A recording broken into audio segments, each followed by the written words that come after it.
একবার খেলেই বুঝবে এই রকম ক্রিপসি কাটলেট আগে কখনোই খাওনি। আজ বানাচ্ছি দারুণ টেস্টি নিরামিষ এঁচোড়ের কাটলেট। প্রথমে এঁচোড় আর আলু ভালো করে সিদ্ধ করে নেব, তারপর দুটো একসাথে ভালো করে মেখে নেব।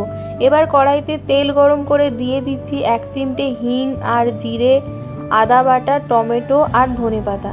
এবার এই এঁচোড় আলুর মাখাটা দিয়ে ভালো করে কষিয়ে নিচ্ছি। সাথে দিয়ে দিচ্ছি হলুদ গুঁড়ো, লঙ্কা গুঁড়ো, জিরে গুঁড়ো, ধনে গুঁড়ো আর বেসন। তারপর ঠান্ডা হলে হাত দিয়ে সুন্দর করে কাটলেটের শেপ দিয়ে দিচ্ছি। এবার কোটিং, প্রথমে ব্রেড ক্রাম্বস, তারপর কর্নফ্লাওয়ারের স্লারি, আবার ব্রেড ক্রাম্বস। ডাবল কোটিংটা একদম ক্রিপসি করার জন্য।